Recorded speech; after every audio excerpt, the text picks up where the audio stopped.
In the vastness of the universe of ideas, philosophical questions are like twinkling stars that illuminate the darkness of the unknown. Amidst this intellectual spectacle, C.S. Lewis's 37 phrases emerge as constellations of insight and inquiry, inviting us to explore the deepest mysteries of human existence. These brief yet impactful words serve as portals to a journey of reflection and discovery. What do these phrases reveal about the nature of truth, morality, and life itself? How do they challenge us to rethink our own conceptions and delve into the depths of human thought? In this analysis, we will unravel the power of these C.S. Lewis phrases and explore the universal truths they reveal. 1. Everything changes, nothing ever stays the same. C.S. Lewis's quote addresses a fascinating and often paradoxical aspect of human experience: the nature of time and our perception of change. The first part of the statement, "Everything changes, nothing remains the same," reflects a fundamental truth in many aspects of life and the universe. From the laws of physics, which show that the universe is in a constant state of change and evolution, to transformations in society, technology, and our personal lives, change is a constant. The second part of the quote, "Isn't it funny how day by day nothing changes, but when you look back everything is different," speaks to how we perceive time and change in the short and long term. In day-to-day life, changes may seem insignificant or imperceptible because we are immersed in our routines, and the small daily variations do not seem to significantly alter the course of our lives. 2. There are far, far better things ahead than the ones you leave behind. This phrase by C.S. Lewis is an invitation to optimism and hope, encouraging us to look to the future with a positive perspective. The central idea is that, regardless of the losses or challenges we face, the future holds possibilities and joys that surpass what has been left behind. This thought can be particularly comforting in times of transition or loss, reminding us that closing one chapter in our lives makes room for the beginning of another, potentially more rewarding and enriching one. Lewis, with this statement, also touches on the transitory nature of life and the importance of not clinging excessively to the past or material things. Excessive attachment to what has been can prevent us from fully embracing new opportunities and experiences. The idea that the best is yet to come serves as a reminder to keep our minds and hearts open to the infinite possibilities the future holds. 3. Nothing in life ours to keep. This idea can be interpreted in various ways. In a material sense, it suggests that generosity and the act of sharing with others can enrich our own life experience, providing a sense of satisfaction and purpose that simple accumulation of material goods cannot offer. On a deeper level, it can be argued that only through generosity and altruism can we truly experience the richness of life, as it is in giving that we receive. Furthermore, Lewis may be touching on a broader spiritual or philosophical truth, where true freedom and fulfillment come from transcending selfishness and excessive attachment to worldly things. By opening ourselves to others and connecting to something greater than ourselves, we can find a sense of possession and belonging that is deeper and more enduring. 4. Give up yourself, and you will find your real self. This concept, often explored in spiritual and philosophical contexts, suggests that the true essence of who we are can only be found when we abandon the ego, superficial desires, and pretensions. Lewis is encouraging us to look beyond the layers of identity constructed by society, expectations, and our own ego. By giving up yourself, he refers to the act of setting aside these superficial layers to discover the true self that resides on a deeper level. This implies a process of detachment from material desires, selfish ambitions, and the relentless pursuit of external approval in order to connect with more authentic and enduring values. 5. Don't doubt your value. Don't run from who you are. Lewis suggests that our existence and essence have immense value simply because we are divine creations, regardless of how we compare ourselves to others or the ideals we may hold. This perspective invites us to recognize and value our own uniqueness and the unique contribution we can offer to the world. Furthermore, by stating, "Don't run from who you are," Lewis is encouraging us to confront and embrace our true nature, with all its imperfections and beauties. He suggests that authenticity and self-acceptance are essential for living a full and meaningful life.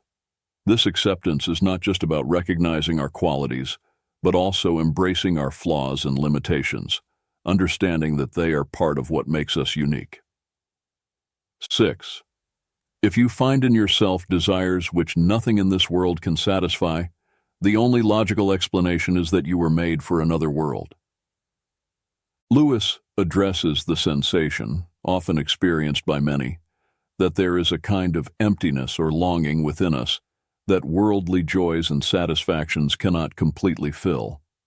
This perception can lead to the conclusion that such insatiable desires point to a reality or existence beyond what is known and experienced in this physical world. The idea that we were made for another world suggests that human existence has a purpose and a meaning that extend beyond everyday life and earthly experiences. This view is rooted in many spiritual and religious traditions, which see life on earth as a journey or preparation for a higher or spiritual reality. 7. You don't have a soul. You are a soul. You have a body. Lewis is challenging the common perception that often prioritizes the physical and material, redefining human identity in a way that places the soul, or the spiritual essence, at the center. By stating that you are a soul, Lewis highlights the primacy and eternal importance of the soul compared to the physical body, which is temporary and transient. This view echoes many religious and philosophical traditions that see the body as a temporary vessel for the soul, which is the true essence of being. The idea that each of you will still be alive after the dissolution of the physical universe speaks to the belief in the continuity of the soul's existence beyond physical death. Lewis suggests that the true essence of who we are transcends the limitations of time and physical space, pointing to a spiritual reality that is eternal and unchanging. 8. Don't shine so others can see you. Shine so that, through you, others can see God. This idea is deeply rooted in the Christian notion of testimony, where an individual's life is seen as a mirror or a beacon that reflects God's light to the world. Instead of seeking personal glory, Lewis suggests that we should aspire to live in such a way that our actions, words, and even our presence allow others to glimpse divinity, goodness, and truth that transcend our individual existence. This perspective shifts the focus from the self to the other, and ultimately to the divine, promoting a way of living that is marked by generosity, service, and authenticity. By shining not for our own enhancement, but to illuminate the path to God, we are called to an existence that values humility and altruism, recognizing that our greatest contribution may be to facilitate others in finding their own connection to the sacred. 9.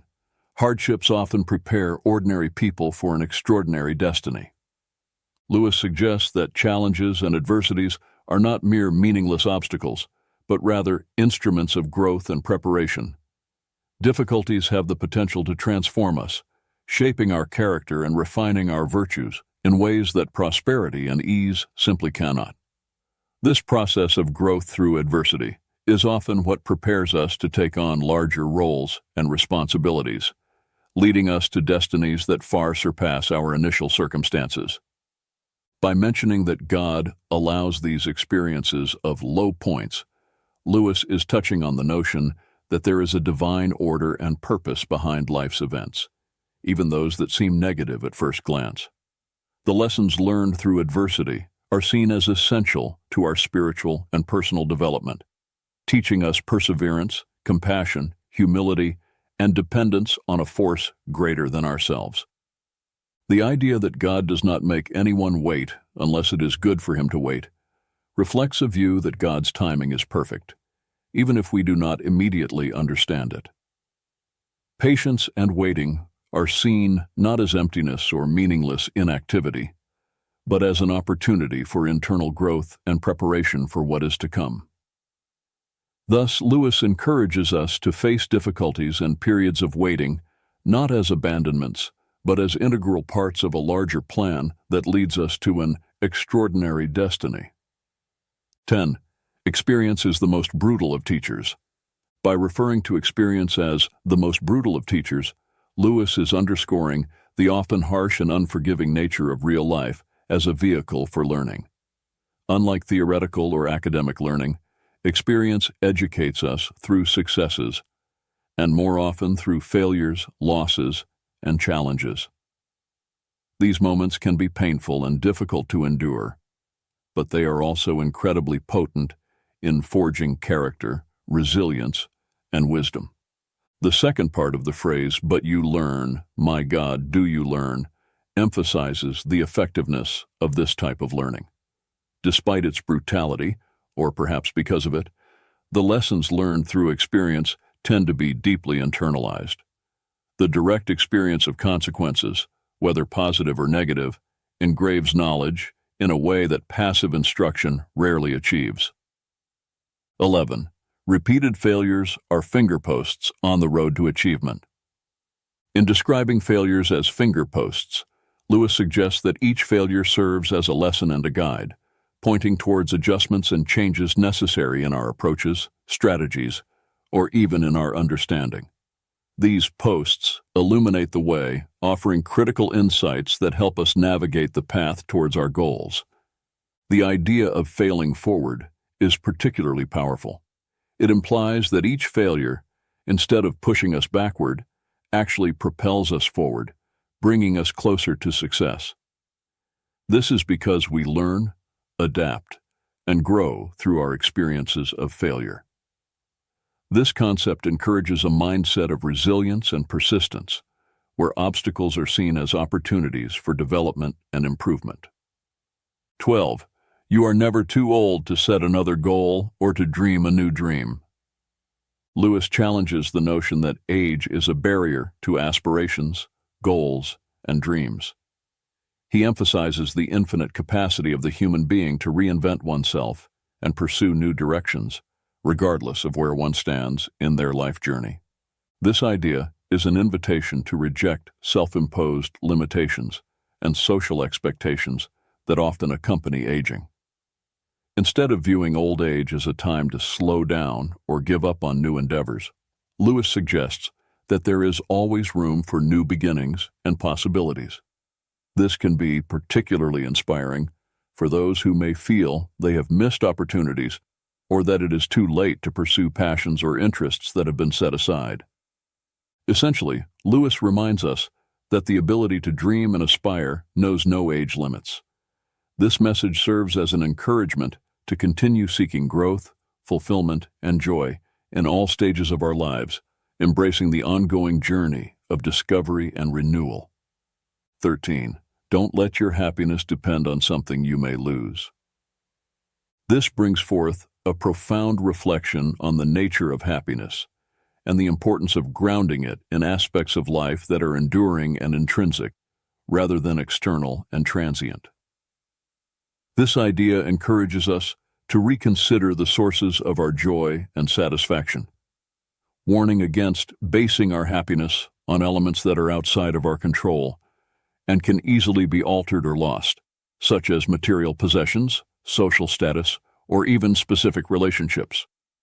By highlighting the volatility of many of the things we value, Lewis suggests the pursuit of a more authentic and resilient happiness, one that is not shaken by the inevitable changes and challenges of life. This may involve cultivating internal virtues such as peace of mind, gratitude, self-love, and spirituality, which are less susceptible to external circumstances. 14. This world is a great sculptor's shop. It is a rich metaphor reflecting on the process of personal growth and transformation within the context of human existence. Comparing the world to a sculptor's workshop, Lewis suggests that life experiences, with their challenges and opportunities, act as the tools and techniques used by a sculptor to shape and define their creations. In this analogy, we humans are like unfinished statues, constantly being formed and refined by the hands of the sculptor, a metaphor for life's forces, circumstances, interactions with other people, and possibly a divine influence or destiny. Each experience carves our character, molds our values, and affects our life trajectory, contributing to the ongoing process of becoming who we are meant to be. The rumor that some statues will come to life can be interpreted as an allusion to the idea of reaching a state of awakening or spiritual enlightenment, where one becomes fully aware of their purpose, their essential nature, and their connection to something greater than themselves. This can also be seen as a moment of personal fulfillment, where a person transcends previous limitations and emerges more alive, authentic, and fully realized. 15. We are mirrors whose brightness, if we are bright, is wholly derived from the sun that shines upon us. Comparing ourselves to mirrors suggests that our value and brightness are not inherent, but reflected from a larger external source, in this case, symbolized by the sun. This source can be interpreted in various ways, including love, truth, beauty, or in a spiritual context, the divine. The idea that our brightness is wholly derived from this external source reminds us of our dependence and connection to something beyond ourselves to find meaning, purpose, and light in our lives. The second part of Lewis's reflection about the importance of keeping the self clean and bright to have a clear view of God reinforces the idea that our ability to perceive and reflect truth and beauty is affected by the state of our inner being. Just as the view of the moon can be obscured by a dirty telescope, our perception of the divine or the deeper meaning of life can be clouded by our faults, biases, or spiritual neglect. 16. There are two kinds of people, those who say to God, "Thy will be done," and those to whom God says in the end, "Thy will be done." Lewis delineates a fundamental division between those who choose to submit to divine will and those who insist on following their own path, regardless of divine guidance. By saying, "Thy will be done," an individual expresses a willingness to align with God's purposes and plans, placing God's wisdom and authority above their own preferences and desires. This voluntary submission is seen as an act of faith and trust in God's goodness and sovereignty. On the other hand, when God says, "Thy will be done" to an individual, Lewis suggests that God grants that person the freedom to choose their own path, even if that path leads to separation from God. This is an expression of divine justice and respect for human freedom, allowing the natural consequences of a person's choices to unfold. 17. C.S. Lewis's reflection. I have no duty to be anyone's friend, and no man in the world has a duty to be mine. No claims, no shadow of necessity. Friendship is unnecessary, like philosophy, like art, like the universe itself, for God did not need to create. It has no survival value. Rather, it is one of those things which give value to survival, addresses the nature and value of friendship in a deeply contemplative manner. Lewis is highlighting that friendship, unlike basic needs such as food and shelter, is not essential for our physical survival. However, he argues that it is precisely this unnecessariness that elevates friendship, philosophy, art, and the universe to something that transcends mere functionality or utility. Friendship is valued not for its usefulness, but for its ability to enrich the human experience, adding a layer of meaning, joy, and depth to life that goes beyond mere survival. By stating that there is no duty in friendship, Lewis also suggests that true relationships should not be based on obligations or expectations, but rather on a free and mutual choice to share life, thoughts, and moments. This underscores authenticity and voluntariness as essential aspects of meaningful friendships. The comparison with God's creation of the universe serves to illustrate the idea that the intrinsic value of something may lie in its beauty, complexity, and ability to inspire, rather than in its functional necessity. Thus, Lewis leads us to appreciate friendship and, by extension, art, philosophy, and the universe as gifts that enrich our existence, making life not only bearable, but deeply valuable. 18. You will never make a good impression on other people until you stop thinking about what sort of impression you are making. Lewis suggests that conscious effort to shape how we are seen often has the opposite effect, leading to a perception of inauthenticity or excessive effort. This reflection encourages us to adopt a more genuine and less calculated approach in social interactions. When concern about the impression we are making is replaced by authenticity and being present in the moment, we are more likely to truly connect with others. This is because authenticity promotes an openness and vulnerability that are essential for meaningful human relationships. Additionally, excessive concern about image can distract us from listening and engaging meaningfully with others, as we are more focused on how we are being perceived than on the interaction itself. By releasing the need to control others' perception, we make space to be ourselves, which is often more attractive and impressive than any carefully constructed persona. 19. To love at all is to be vulnerable. Lewis highlights that the act of loving inherently involves the risk of pain and loss because opening the heart to others, whether to people, animals, or even passions, exposes us to the possibility of being hurt. However, he argues that the only way to completely avoid this pain, by isolating oneself and protecting the heart from any emotional involvement, comes at a much higher cost. By doing so, the heart, while safe from pain, also becomes isolated from any form of true love and consequently from one of the most enriching experiences of human life. The paradox presented by Lewis is that in attempting to shield the heart from any harm by making it unbreakable and impenetrable, we actually render it unredeemable. This suggests that a heart never exposed to the risk of love loses its ability to love and be loved, becoming hardened and insensitive. 20. What draws people to be friends is that they see the same truth. Highlights the importance of intellectual and spiritual connections in forming deep and meaningful friendships. Lewis suggests that at the core of true friendships, there is a mutual recognition and appreciation of certain values, ideas, or fundamental truths that transcend superficial circumstances or passing interests. This view underscores that friendships are not merely based on convenience, physical attraction, or social circumstances, but on a deeper connection that involves the discovery and acknowledgement of a shared truth. This truth can refer to a common understanding of life, moral principles, a shared passion for certain subjects, or even a similar worldview.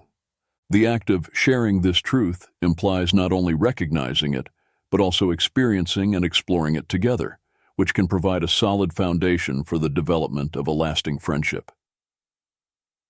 Friendships rooted in this kind of mutual understanding tend to be more resilient and enriching, as they are based on the mutual appreciation of aspects of being that are considered significant and valuable. 21. Love is a steady wish for the loved person's ultimate good. Lewis redefines love beyond the common notion of intense emotion or physical attraction. He presents love as an active and deliberate commitment to the well-being and happiness of the other person, regardless of circumstances or one's own emotions. This conception of love as a steady wish emphasizes the volitional and intentional nature of true love. It is not seen as something passive or merely sentimental, but as a continuous choice to prioritize the good of the loved one. This implies a commitment to actions and decisions that promote the well-being and fulfillment of that person, even if it requires sacrifice or selflessness. By qualifying the supreme good so far as it can be attained, Lewis also acknowledges the reality of human limitations and life circumstances. He suggests that while love aspires to the ideal of the highest good for the loved one must act within practical possibilities and the limitations of the real world. 22. Do not waste time bothering whether you love your neighbor. Act as if you did, and you will. explores a pragmatic and action-oriented approach to loving one's neighbor, a central idea in many ethical and religious traditions. Lewis suggests that instead of being paralyzed by internal analysis of our feelings or doubt about our ability to love others, we should simply start acting as if we love them. This principle reflects the idea that love can be both an action and a feeling, and that by choosing to act lovingly, regardless of our momentary feelings, we can cultivate genuine feelings of love over time. 23. No man knows how bad he is till he has tried very hard to be good. Addresses the complexity of human nature and the discovery of personal character through the effort to live according to high ethical or moral standards. Lewis suggests that it is in the process of striving to act rightly and do good that we often come face to face with our own failures, limitations, and negative tendencies. This reflection implies that understanding our own imperfections and the ability to recognize our faults are amplified when we put ourselves to the test, seeking to live virtuously.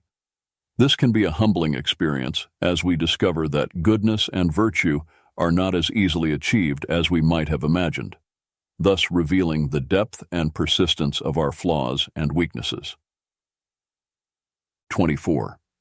In God there is no hunger that needs to be filled, only plenteousness that desires to give, reflects a profound theological view on the nature of God and the relationship between the divine and humanity.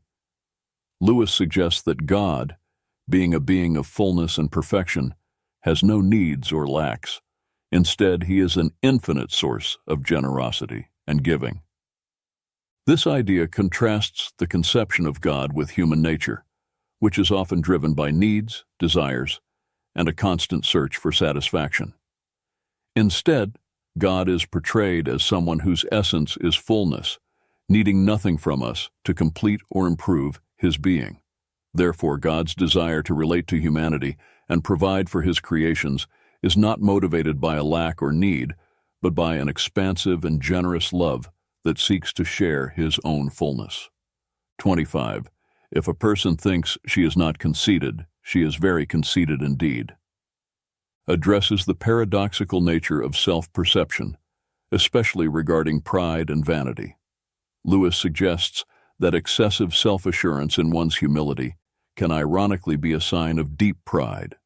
The act of considering oneself free from vanity can be in itself a manifestation of vanity, as it implies satisfaction with one's supposed moral superiority or self-control. This observation points to the complexity of human nature and the difficulty of achieving true humility, which is not based on denial of one's own faults, but on sincere recognition of them. True humility involves honest self-assessment and a willingness to accept that, as human beings, we are all fallible and susceptible to error and pride. 26. Pride is spiritual cancer.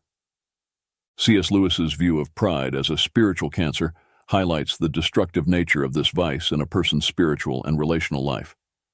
By describing pride in this way, Lewis suggests that it corrupts and consumes the ability to love, find satisfaction, and even exercise good judgment.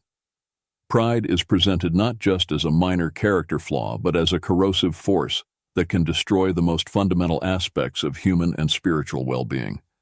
The second quote expands on this idea, explaining how pride obstructs knowledge of God. Lewis illustrates this with the image of a proud person who is always looking down, both literally and metaphorically, judging others and circumstances from a position of supposed superiority. This posture of looking down symbolizes a self-imposed barrier that blocks sight and openness to higher realities, including the spiritual. Therefore, as long as one is stuck in this attitude of pride, they will be unable to perceive or connect with God, who is above in the spiritual sense. Both quotes emphasize the idea that pride not only negatively affects interpersonal relationships and self-image, but also constitutes a significant obstacle to spiritual growth and perception of realities beyond the self.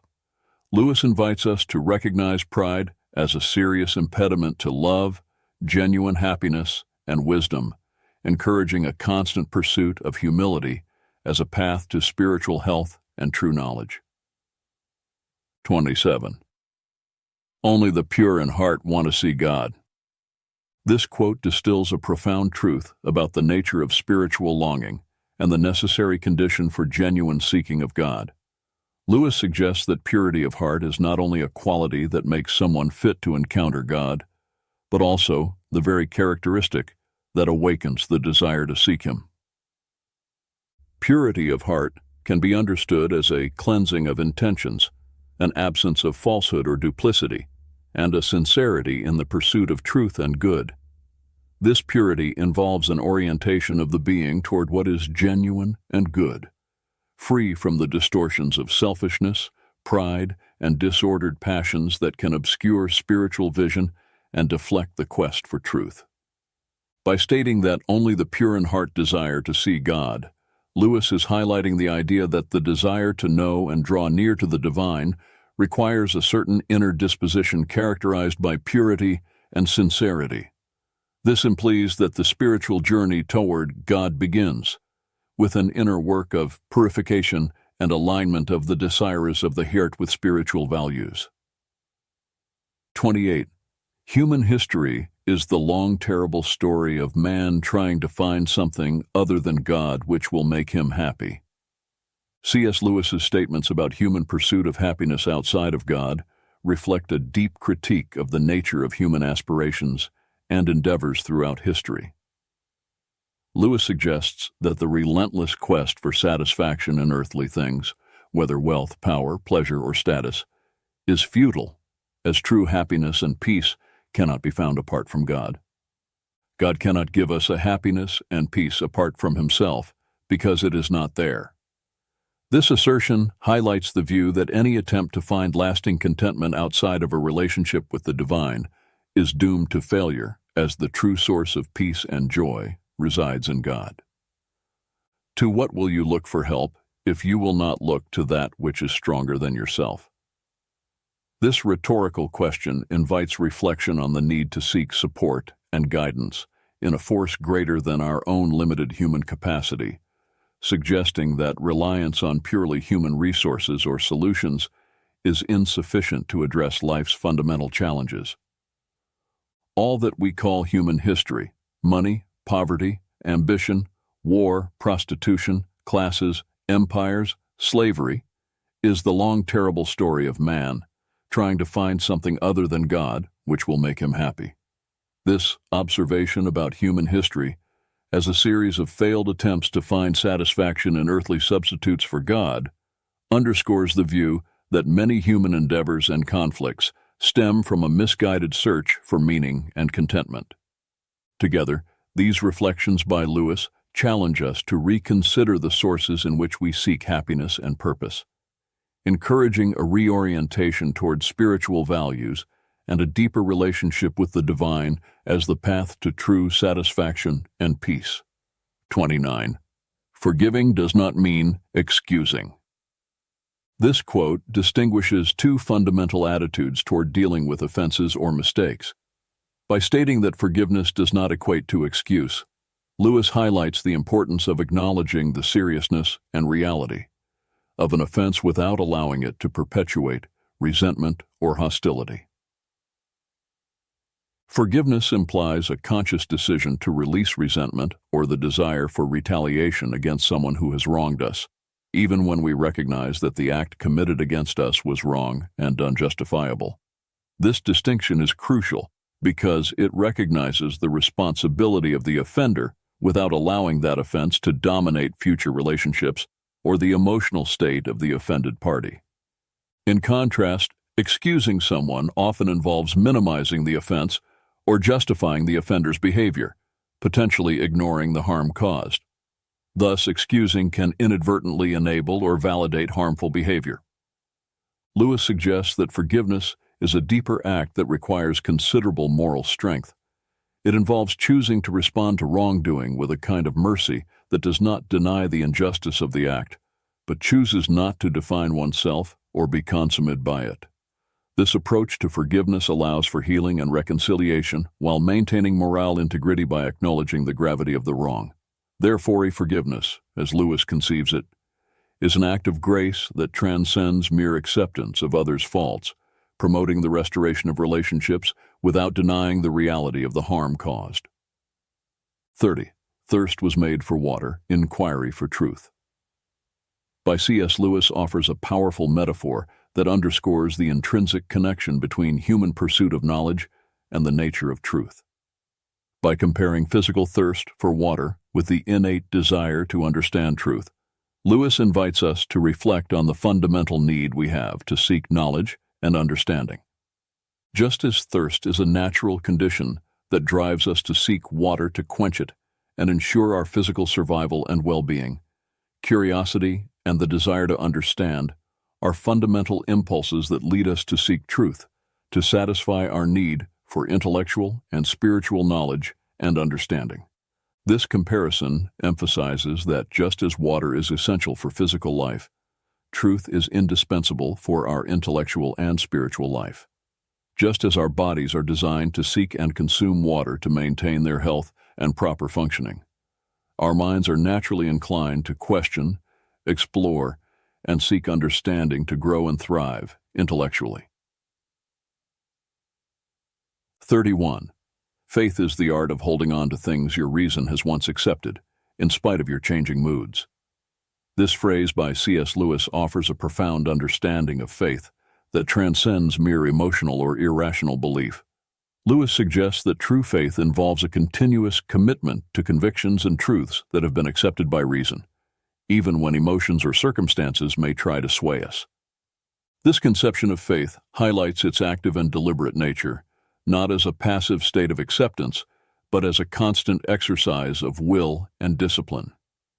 By defining faith as the art of staying firm, Lewis implies that it requires practice, skill, and conscious effort to sustain beliefs in the face of doubt, fear, or uncertainty that may arise with fluctuations in our emotional states or changes in life circumstances.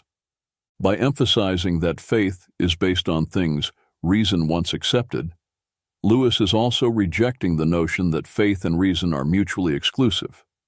Instead, he proposes that authentic faith has its roots in rational and conscious understanding, and that maintaining this faith requires a continuous and deliberate return to these rational principles, especially when challenged by ever-changing moods. 32. We meet no ordinary people in our lives. This statement by C.S. Lewis offers a deeply human perspective on the nature of interpersonal interactions and the uniqueness of each individual. Lewis suggests that every human encounter, no matter how brief or trivial it may seem, is an opportunity to connect with someone extraordinary, whose life, experiences, and perspectives are unique and valuable. This assertion challenges the notion that some people are common or ordinary, highlighting that all individuals have a story, an inner complexity, and a unique potential that make them worthy of attention and respect. Even those who may seem to play mundane roles in our lives can have unexplored depths and inner riches that deserve to be recognized and valued. 33. Everyone thinks forgiveness is a lovely idea until he has something to forgive. This quote addresses the challenging nature of forgiveness and how our perspective on it can change when we find ourselves in the position of needing to forgive someone for a transgression or injustice. Initially, many people may agree that forgiveness is a noble and desirable virtue, recognizing its moral value and the emotional benefits it can bring to both the aggressor and the offended party. However, when confronted with the reality of a situation where they have been hurt or harmed by someone else, the act of forgiveness can become much more difficult than they imagined. This quote highlights the human tendency to idealize forgiveness when we are not directly involved in situations of conflict or hurt. However, when we are faced with the real need to forgive someone who has hurt us, we may discover that forgiveness is a complex and painful process that challenges our emotions, self-image, and values. 34. Integrity is doing the right thing, even when no one is watching. This quote highlights the importance of acting in accordance with our values and principles, regardless of the presence of supervision or the potential for reward or punishment. By defining integrity as doing the right thing, Lewis suggests that true integrity goes beyond simply following rules or social norms. It is a matter of moral and ethical principles. This implies making choices based on what is morally correct, even if it is easier or more advantageous to act otherwise.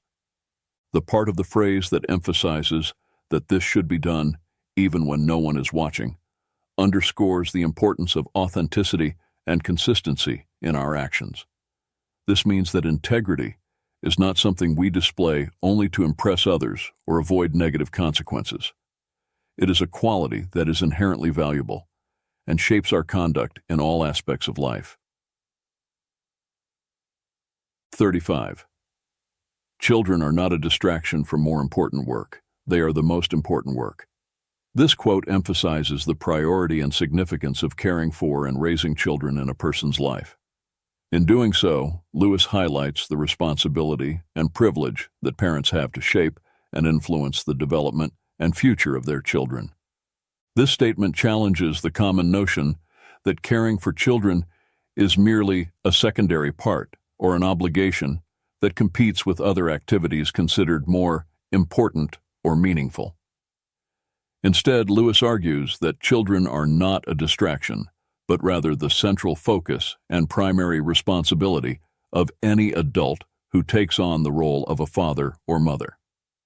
By recognizing children as the most important work, Lewis underscores the profound influence that parents have on the lives and development of their children. He suggests that parental care extends beyond simply providing material needs. It involves nurturing, educating, guiding, and loving children, preparing them to face life's challenges and become responsible and compassionate adults. 36. A children's story that can only be enjoyed by children is not a good children's story. Lewis argues that a story intended for children should be able to captivate and enchant not only the child audience, but also adults, regardless of their age. This statement suggests that the best children's stories transcend age limitations and have a universal appeal that resonates with readers of all ages.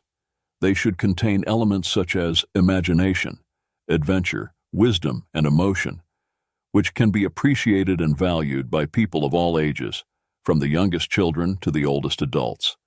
By emphasizing that a good children's story should be able to attract a broader audience, Lewis acknowledges the importance of the power of narrative to educate, inspire, and entertain people of all ages. He suggests that, even as we grow and mature, we never lose our love for the magic of enchanting stories, and that we should continue to seek out that magic throughout our lives. 37. True humility is not thinking less of yourself, it's thinking of yourself less. By stating that true humility is not thinking less of yourself, Lewis highlights that self-esteem and recognizing one's own worth are not incompatible with humility. On the contrary, genuine humility involves a balanced view of oneself, free from arrogance or pride, but also free from self-deprecation or underestimation. The second part of the phrase, "it's thinking of yourself less," points to the essence of true humility. It suggests that genuine humility is characterized by a shift of focus from the ego and one's own needs to the needs and interests of others. This implies a spirit of service, compassion, and consideration for others, where the self is not at the center of attention, but rather concern for the well-being and happiness of others. This quote challenges the common notion that humility is linked to self-denial or lack of self-esteem. Instead, Lewis argues that true humility is rooted in a balanced view of oneself, combined with a sincere willingness to put others first. As 37 quotes by C.S. Lewis offer a rich and multifaceted tapestry of wisdom and insight into various aspects of human life, faith, morality, and the human condition. Together, these quotations form a comprehensive panorama that invites deep reflection and personal introspection. A conclusion we can draw from these quotes is the importance of seeking truth, authenticity, and integrity in our lives. Lewis reminds us that true wisdom lies in the ability to look beyond superficial appearances and delve into the essence of things, cultivating a deeper understanding of the world and ourselves. Moreover, the quotes highlight the importance of empathy, compassion, and love for others, as well as the need to cultivate virtues such as humility, forgiveness, and gratitude in our daily lives. They challenge us to grow, to learn, and to evolve as individuals, constantly striving for moral and spiritual excellence. Another recurring theme in these quotes is the idea that true happiness and fulfillment are not found in material achievements or external successes, but rather in connection with the divine, in cultivating meaningful relationships and in serving others. Ultimately, C.S. Lewis's words remind us that the journey of life is a continuous search for meaning, purpose, and transcendence. They encourage us to embrace the challenges, to embrace the journey of life with courage and determination, and to constantly seek truth, goodness, and beauty in the world around us.